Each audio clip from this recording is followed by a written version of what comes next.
ఓం శ్రీ గురుభ్యో నమః. హరి ఓం. జగతం పితరం వందే పార్వతీ పరమేశ్వరం. వక్రతుండ మహాకాయ కోటి సూర్య సమప్రభ నిర్విఘ్నం కురు మే దేవ సర్వకార్యేషు సర్వదా. పార్వతీ పరమేశ్వర గణాక్షవలసిత్యర్థం. అందరికీ కూడా నమస్కారం.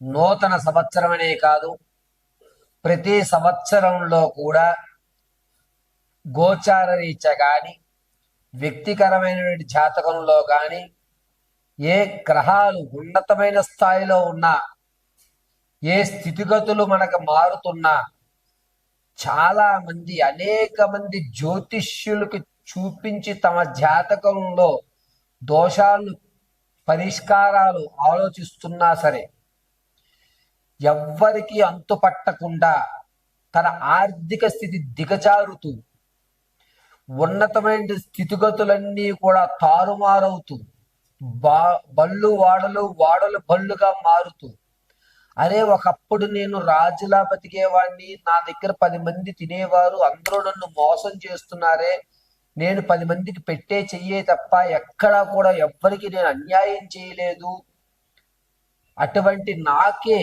నా జాతకంలోనే ఎందుకు ఇన్ని విపత్తులు జరుగుతున్నాయి, ఈ రోజున ఆర్థిక పరిస్థితి ఇది ఇంత దిగజారడానికి కారణం ఏమిటి అని అనేక మంది జ్యోతిష్యుల్ని మీరు సంప్రదించిన, ఎన్ని యజ్ఞ యాగాది దేవాలయ క్షేత్రాలు దర్శనం చేసిన మీ స్థితిగతులు మారకపోవడానికి ప్రధాన కారణం అనేటువంటిది ఒకటి ఉంటుంది. ఆ ప్రధాన కారణమే నరఘోష. ఈ నరఘోష అనేటువంటిది ఏమిటి? జాతకం ఎంత అభివృద్ధిలో ఉన్నా సరే మన స్థితిలో ఎందుకు తప్పుడడుగులు వేస్తున్నాము అనేది ప్రధాన కారణం ఏమిటంటే ఈ ఘోషా పరిమాణమే. మన శాస్త్రాల్లో కూడా నరఘోషకి నాపరాలున్నా సరే బద్దలైపోతాయి అనేటువంటి సామెత ఉంటుంది. అసలు ఈ నరఘోష అంటే ఏమిటి? ఈ నరఘోష నుంచి మనం ఏ విధంగా తప్పించుకోవాలి? నరఘోష పోవడానికి చాలా మంది గుమ్మడికాయ కడుతుంటారు, నిమ్మకాయలు కడుతుంటారు, అదేవిధంగా పచ్చిమిరపకాయ నిమ్మకాయ ధారంగా చేసి కడుతుంటారు. అసలు ఏమి కడితే నరఘోష పోతుంది గురువు గారు? వాటి గురించి మనం పరిశీలన చేద్దాం. నేను చెప్తున్నది ఖచ్చితంగా చెప్తున్నాను, 100% ఏ ఇంట అయితే నరఘోష ఉంది అని మీరు బాధపడుతున్నారో, ఎవరైతే స్థితిగతులు మారడం లేదు అని బాధపడుతున్నారో, అయ్యా మేము ఆర్థికంగా దిగజారిపోతున్నాము, మాకు సరైన మార్గం కనిపించే విధంగా చూడండి గురువు గారని ఎవరైతే అనుకుంటున్నారో వారికి నేను చెప్పే రెమెడీస్ ఖచ్చితంగా పనిచేస్తాయి. అద్భుతమైన ఫలితాలు మీకు ఇవ్వడం జరుగుతుంది. వాస్తవానికి నరఘోష అనేటువంటిది ఏ విధంగా ప్రారంభమవుతుంది అంటే, కొంతమంది వ్యక్తులు మనతో పాటు ఉంటూ అమ్మవారి అనుగ్రహం కలిగి అతని జాతకం ప్రభావం వల్ల ఒక ప్రమోషన్ రావడం, లేదా సెకండ్ ఇన్కమ్ జనరేట్ అవ్వడం, లేదా భార్యాభర్తలు కానీ బంధువర్గాల్లో కానీ నేను సపోర్ట్ ఉంటాను బిజినెస్ పెట్టు అని చెప్పి అతను బిజినెస్లోకి రావడం జరుగుతుంది. బిజినెస్లోకి వచ్చిన తర్వాత ఆ వాతావరణానికి అనుకూలంగా ఇతను తన డ్రెస్ సెన్స్ అనేటువంటిది మారుస్తాడు, ఆహార్యం మారుస్తూ ఉంటాడు, ఆకరణ మారుస్తాడు, మాట తీరు మార్చుకోవడం జరుగుతుంది. దీంతో మనతో పాటు తిరిగిన వాడు నిన్నటి వరకు మనలా ఉండి ఇప్పుడు అతను ఉన్నతంగా మారిపోతున్నాడే అని ఈర్ష అనేటువంటిది ముందు ప్రబలుతుంది. ఎందుకంటే మనం ఒక బిజినెస్ కానీ, ఒక వ్యాపారం కానీ, లేదంటే కనుక ఒక ఉద్యోగం కానీ ఏర్పడిన తర్వాత కొంత టైం ఆ పీరియడ్కి ఇవ్వాల్సి వస్తుంది. అంతేగాని ఇంతకు ముందు తిరిగినటువంటి స్నేహితులతో తిరగడానికి ఉండదు. వీడు మనల్ని పట్టించుకోవడం మానేశాడు అని ఆ వాడి మీద వీడు గొప్పడైపోతాడు అనుకుంటున్నారా, వీడు నాకన్నా గొప్పడైపోదాం అనుకుంటున్నాడా అనేటువంటి ఈర్ష ప్రారంభమయ్యి పదే పదే పదే ఆడు బాగోకూడదు, ఆడు కూడా మనతోటే తిరగాలి, ఆడు ఎప్పుడు మనతోటే ఉండాలి, ఏంటాడు ఈరోజు బిజినెస్ పెడితే కుమ్ములు వచ్చేసాయా అనేటువంటి దాంతో ప్రారంభమైనదే నరఘోష. ఒక వ్యక్తిని నాశనాన్ని 10-15 సార్లు రోజుకి తలుచుకుంటూ ఉండడం వల్ల జరిగేటువంటి ప్రకరణ. ఇది నరఘోషకి బీజం. సరే గురుగారు, మరి అలా అనుకుంటే మరి మనకు ఎదగాలి కదా, ఆ ఘోష నుంచి ఏ విధంగా తప్పించుకోవాలి అని అంటే, మొట్టమొదటగా మనం అభివృద్ధి చెందాలి అనుకుంటున్నప్పుడు దైవానుగ్రహానికి సంబంధించినటువంటి మంత్ర జపాన్ని కానీ, లేదా మీరు స్థితి మార్చుకోవాలనుకున్నప్పుడు ఇంట్లో ఆవు పిడకతో దాసిన చెక్క, ఇలాచి, మిరియాలు బాగా దంచి పచ్చకర్పూరము, తులసి పువ్వు వీటితో పొగ వేయాలి. ఈ పొగ వేయడం వల్ల మీ మీద ఈర్ష అనేటువంటిది ఎదుటి వ్యక్తికి రాదు. మీతో పోలే బాగుపడదా అనుకుంటున్నాడు, వాడు బాగుపడ్డాడు అనుకో, నన్ను కూడా పార్ట్నర్ చేసుకుంటాడు, నాకు ఒక అవకాశం కల్పిస్తాడు. ఈ విధంగా మారే అవకాశం మన ఇంటి వాతావరణం మనకి కలగజేస్తుంది. ఇది మొట్టమొదటిగా జరిగేది. 2, ఎప్పుడైతే ఈర్ష అనేటువంటిది లేదో అప్పుడు మన గురించి మిగిలిన వాళ్ళందరూ కూడా పాజిటివ్గా ఆలోచించడం మొదలు పెడతారు. ఇక ఘోష వచ్చింది, గురుగారు మేము ఇంతకుముందు బాగా సంపాదించామండి, ఈ మధ్య వాళ్ళు వీళ్ళు అబ్బో మీదేంటి ఇలా జరుగుతోంది అని చెప్పి ఏడుపు ఎక్కువైపోయిందండి అంటారు. అప్పుడు ఏం చెయ్యాలి అంటే, గుమ్మడికాయ కట్టకూడదు. గుమ్మడికాయ కట్టిన తర్వాత 6 నెలల్లోనూ 3 నెలల్లోనూ కులిపోతూ ఉంటాయి. అప్పుడు ఘోష, మనకి నరఘోష ఎక్కువైంది అనేది మనం ఐడెంటిఫై చేయాలి. అది ఒక చిన్న సాంకేతం. మన ఇంట్లో నెగిటివ్ ఎనర్జీ ప్రారంభమైంది అనేది ఎలా తెలుసుకుంటాం? గుమ్మడికాయ అనేటువంటిది కుళ్ళిపోయినా, వాటర్ కిందకి జారిపోయినా దానితో ఇది ఇంట్లో ఏదో జరుగుతోంది అని శ్రీకారం. దానికి రెమెడీ ఏమిటి అంటే, పట్టిక తెచ్చుకోండి. మీకు దగ్గరలో ఉన్నటువంటి ఏదన్నా అమ్మవారి దేవాలయంలో రేపు అమావాస్య అనగా ఈరోజు గుళ్ళో ఇచ్చేయండి. అంటే చతుర్దశి తిథి నాడు మీరు దేవాలయంలో ఇవ్వాలి. ఇప్పుడు సాయంత్రం 4:30 తర్వాత దేవాలయంలో గుమ్మడికాయ ఇచ్చేసి దాన్ని నీట్గా పసుపు రాసి బొట్టు పెట్టి పట్టిక, గుమ్మడికాయ 2 కూడా అమ్మవారి సన్నిధిలోకి పంపించేయాలి. రాత్రి చతుర్దశి తిథినంతా కూడా ఉంటుంది.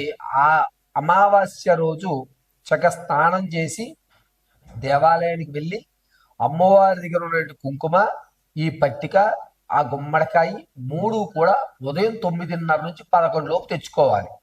తెచ్చుకుని గుమ్మడికాయని కట్టద్దు. గుమ్మడికాయని గుమ్మం బయటగా ఒక పక్కగా పెట్టుకోండి. ఈ పట్టిక మాత్రం కనబడే విధంగా కట్టి అందరి పసుపు కుంకుమతోటి, అమ్మవారి దగ్గర నుంచి తెచ్చిన కుంకుమతోటి కూడా చక్కగా రంగరించి, నెయ్యి వేసి రంగరించి ఓంకారం రాసి పైన పెట్టుకోండి. జీడి గింజ, అదేవిధంగా తామర పూస, తదుపరి గురువింద గింజ, ఎర్రటి గురువింద గింజలు, ఈ 4 వస్తువులు చిన్న మూట కింద కట్టి ఈ పట్టికకి కట్టినటువంటి దారానికి మనం కట్టుకున్నట్లయితే 190% నరఘోష ఉండదు. ఇది ఖచ్చితం. మరి బయట పెట్టిన గుమ్మడికాయ ఏం చేయాలి గురుగారు? ఈ రోజు ఉంచుకుని తదుపరి రోజు ఆ గుమ్మడికాయ మీద పచ్చకర్పూరం పెట్టి ఇల్లంతా తిరిగి ఆ గుమ్మడికాయని కొట్టేయాల్సిందే. ఇలా చేయడం వల్ల నరఘోష అనేటువంటిది ఖచ్చితంగా పోతుంది. జాతక పర్యంతం అంతా కూడా క్షేమదాయకంగా ఉన్న తర్వాత కూడా మేషం నుంచి మొదలు పెట్టుకుని మీనరాశి వరకు అనేక ఇబ్బందులు పడటానికి ప్రధాన కారణంగా నరఘోషను కూడా మనం చెప్తూ ఉంటాం. అయితే ఏ రాశి వారు నరఘోష ప్రభావం నాకు ఉంది అని భావిస్తున్నారో ఆ రాశి వారు ఏ దేవాలయాన్ని దర్శనం చేసుకోవాలి, ఏ మంత్రాన్ని మనం పట్టించుకుంటే ఈ నరఘోష నుంచి బయటపడతాము అనే విషయం మనం పరిశీలన చేసుకుందాం. మొట్టమొదటగా మేషరాశి వారు నరఘోష పరిమాణం ఎక్కువగా ఉంటే గనక, అంటే ఆ రాశి గణంలో ఉన్నటువంటి వారి నరఘోష నాకు బాగా ఎక్కువగా అనిపిస్తోంది గురుగారు, ఈ మధ్య నీరసం అవుతోంది, అనుకున్న పనులు అవ్వడం లేదు అని ఎవరైతే మేషరాశి వారు అనుకుంటున్నారో వారు ఖచ్చితంగా శివాలయ దర్శనం శివాలయంలో చండీ ప్రదక్షిణ 21 రోజులు ఖచ్చితంగా చండీ ప్రదక్షిణ చేస్తూ, ఆ చండీ ప్రదక్షిణ చేసేటువంటి సమయంలో బిల్వపత్రులు 11 బిల్వాలు చేతిలో పెట్టుకుని త్రయంబకేశ్వరాయ నమ, త్రయంబకేశ్వరాయ నమ, త్రయంబకేశ్వరాయ నమ అంటూ 21 చండీ ప్రదక్షిణ గావించి, ఆ తదనంతరం ఈ బిల్వాలను తీసుకువెళ్ళి స్వామివారి పాదాల దగ్గర పెట్టి నమస్కారం చేసుకుని, అక్కడ అభిషేకం పూర్తయిన తర్వాత భస్మాభిషేకం చేసినటువంటి భస్మాన్ని తెచ్చుకుని నుదుట పెట్టుకుంటే కనుక మేషరాశి వారికి నరఘోష పరిమాణం ఉండదు. ఇక రెండోది, వృశ్చిక రాశి వారికి నరఘోష అభిప్రాయం ఉండి, నాకు నరఘోష వల్ల నేను అనుకున్నటువంటి పనుల్లో చేయి పెట్టినా కూడా, నేను ఎంత కాన్ఫిడెన్స్తో ఏదన్నా పని ప్రారంభం చేసినా కూడా అది కొన్ని ఇబ్బందుల వల్ల పూర్తవ్వడం లేదు గురువుగారు అనేటువంటి వృషభ రాశి వారికి రెమెడీ చెప్తున్నాను. వృషభ రాశి వారు ఖచ్చితంగా అమ్మవారి దేవాలయంలో మీరు ఒక దానిమ్మకాయ తీసుకుని, ఆ దానిమ్మకాయని ఒలిచి గింజలు ఉంటాయి కదండి, ఆ గింజలతోటి అమ్మవారి అభిముఖంగా ఒక పళ్ళెంలో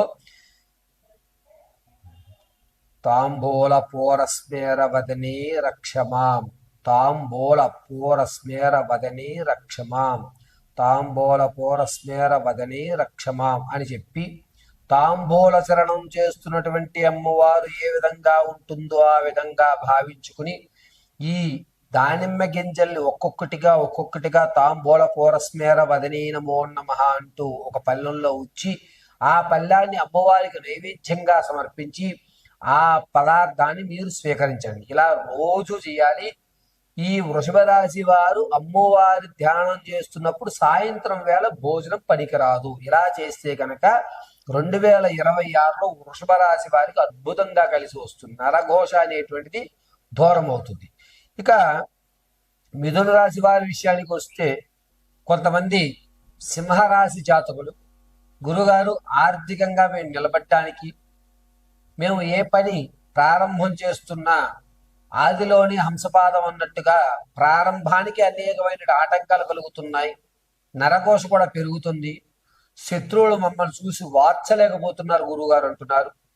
అటువంటి సింహరాశి వారు ఈ సంవత్సరం అంతా కూడా మీ జాతకాలు ఎలాగన్నా ఉండేవండి, సింహరాశి వారు ఈ సంవత్సరం అంతా ఏ దేవతారాధన చేస్తే అద్భుతంగా ఉంటుందనే విషయాన్ని మనం పరిశీలన చేసుకున్నట్లయితే కనుక, సింహరాశి వారు ప్రతిరోజు కూడాను స్నానము ఆచరించిన తదనంతరము చక్కటి పసుపు వస్త్రాలను ఒకటి ధరించి, గణపతి దేవాలయంలో గణపతి యొక్క తొండం కుడివైపు ఉండేటువంటిగా ఉన్నటువంటి దేవాలయం చూసుకోండి. ఆ దేవాలయంలో గణపతి చుట్టూ 54 ప్రదక్షిణలు చేసి, గరిక చక్కగా ఒక ఇంత గరికము తీసుకుని చక్కగా మూట కింద కట్టుకుని దాన్ని ఇలా పట్టుకుని గం క్లీం గణపతయే నమః అని గాని, లేదా వక్రతుండాయ గణపతయే నమః అని గాని మంత్రం చదువుకుంటూ ఈ గరికిని 54 ప్రదక్షిణలు చేసిన తర్వాత స్వామివారి తొండం దగ్గర సమర్పించి, స్వామివారి యొక్క పాదాలను 2 చేతులతోటి నమస్కారం చేసి, ఓం గం క్లీం గణపతయే నమః అని చెప్పుకున్నట్లయితే కనుక ఈ సింహరాశి వారు ఆర్థికంగా నిలబడేటువంటి అవకాశం ఈ జనవరి 29వ తారీఖు నుంచి ఏర్పడుతుంది. ప్రతి నిత్యము కూడా ఈ సింహరాశి వారు మరకత గణపతిని ఆరాధన చేయడం, లేదా కుడివైపు తొండం ఉన్నటువంటి గణపతి ఆరాధన చేయడం చాలా మంచిది. చందనాన్ని అడ్డంగా ధరించుకోండి. పైగా బుధవారం రోజు శనగలు గణపతి దేవాలయంలో నైవేద్యంగా సమర్పించడం వల్ల ఖచ్చితంగా మీ యొక్క స్థితి వచ్చేటువంటి ఏప్రిల్ 24 తర్వాత అద్భుతమైన ఫలితాలు జరుగుతాయి. ఈ జనవరి 29వ తారీఖు నుంచి గణపతి ఆరాధన ఏప్రిల్ వరకు చేసుకోండి. ఏప్రిల్ తదనంతరం మీ జీవితంలో ఖచ్చితమైన మార్పులు, మీకు అనూహ్యంగా ఒక పదవి స్థానాలు ఏర్పడడం జరుగుతుంది. నరఘోష అనేటువంటి తృఢప్రాయంగా పోతుంది.